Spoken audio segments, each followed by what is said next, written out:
What is the most exciting or some of the most exciting things that you see in the future impact of Neuralink, both on the science, the engineering, and societal broad impact? So Neuralink, I think, at first will solve a lot of brain-related diseases. So it could be anything from like autism, schizophrenia, memory loss. Like everyone experiences memory loss at a certain point in age. Parents can't remember their kids' names and that kind of thing. So there's, I think, a tremendous amount of good that Neuralink can do in solving critical damage to the brain or the spinal cord. There's a lot that can be done to improve quality of life of individuals, and those will be steps along the way. And then ultimately, it's intended to address the existential risk associated with digital superintelligence. Like we will not be able to be smarter than a digital supercomputer. So therefore, if you cannot beat them, join them.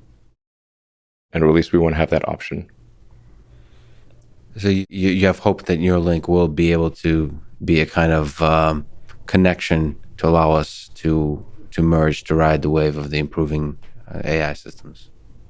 I think the chance is above 0%. So it's non-zero. Yes. There's a chance. And that's... so have you seen Dumb and Dumber? Yes. So I'm saying there's a chance. You're saying 1 in a billion or 1 in a million, whatever it was in Dumb and Dumber.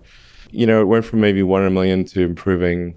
Maybe it'll be 1 in 1,000, and then 1 in 100, then 1 in 10. It depends on the rate of improvement of Neuralink and how fast we're able to make progress, you know. Well, I've talked to a few folks here that are quite brilliant engineers, so I'm excited. Yeah, I think it's like fundamentally good, giving somebody back full motor control after they've had a spinal cord injury, restoring brain functionality after a stroke, solving debilitating genetically oriented brain diseases. These are all incredibly great, I think. And in order to do these, you have to be able to interface with the neurons at a detailed level, and you need to be able to fire the right neurons, read the right neurons, and then effectively you can create a circuit, replace what's broken with silicon, and essentially fill in the missing functionality. And then over time, we can develop a tertiary layer. So if like limbic system is the primary layer, then the cortex is like the second layer. And as I said, obviously the cortex is vastly more intelligent than the limbic system, but people generally like the fact that they have a limbic system and a cortex. I haven't met anyone who wants to delete either one of them. So they're like, okay, I'll keep them both. That's cool. The limbic system's kind of fun. That's where the fun is. Yep, absolutely.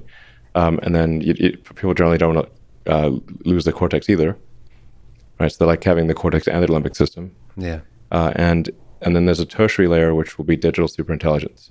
And I think there's room for optimism, given that the cortex, the cortex is very intelligent and the limbic system is not, and yet they work together well.